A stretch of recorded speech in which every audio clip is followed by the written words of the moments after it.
हो, क्या बात है। ओहो जियो बछरू।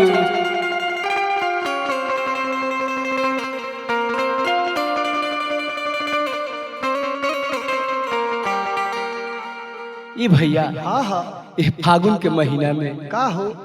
एगो पत्नी के पति परदेश बाड़े, अच्छा अच्छा अपना पति के याद करत तरिया विरह के भाव में कहत तरी। रंजीत बाबू कैसे हो कवि के भाव लगल शिव नारायणी के। कैसे हो बाबू हो। बैठी से जरिया रोवेली गुजरिया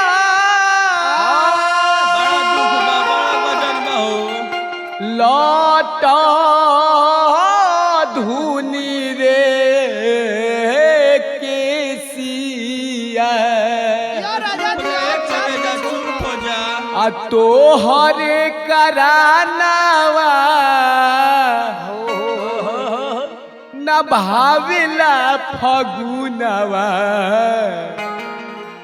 आ कब आई बपिया परदेसिया हाय तोहर करानावा न भाविला फगुनवा कब आई बपिया परदेसिया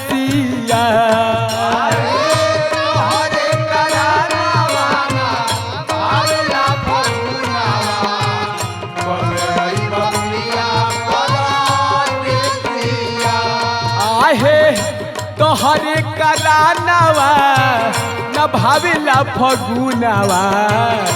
कब आई बपिया परदेसिया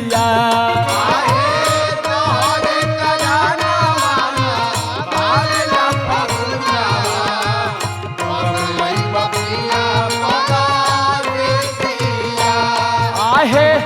तोहर करानावा न भाविला फगुनवा कबे आई बपिया परदेसिया आहे तोहर करानावा न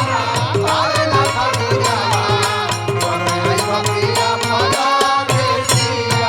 आहे तोहर करानावा न भाविला फगुनवा कबे आई बपिया परदेसिया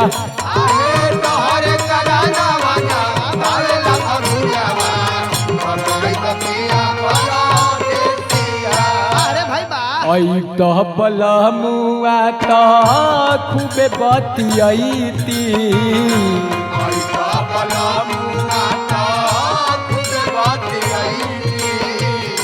रंगवा गुलाल तोहरा गाल में लगईती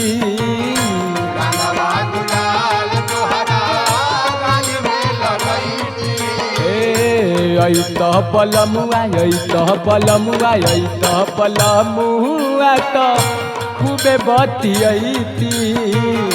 रंगवा गुलाल तोहरा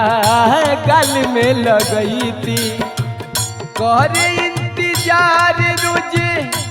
रोवेल अखिया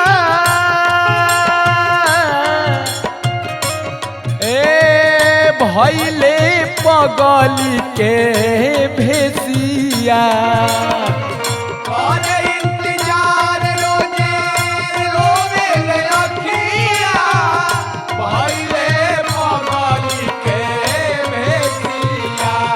आय हाय तोहरे करानावा न भाविला फगुनवा कबे आई बपिया परदेसिया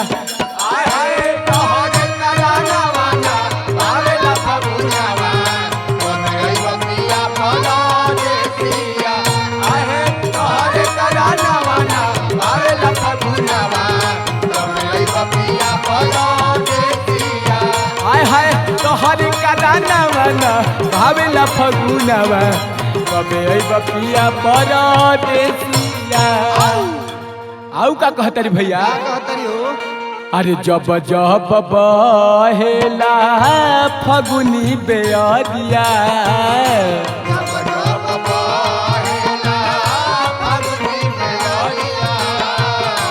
अंगे अंगे उठेला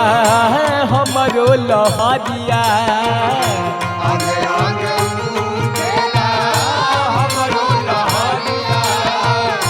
जब जब बहे जब जब बहे जब जब बहे हे राजा फगुनी बेअरिया अंग अंग उठे हमारा राजा जी लहरिया ए रोवेला रोज अखिया तोहरे के खोजे काटनियन गड़ेला से जिया रोवेला रोज अखिया तोहरे के खोजे काटनियन गड़ेला से जिया आहे तोहरे कराना न भावेला फगुनवा कब आई बपिया पर देसिया हाय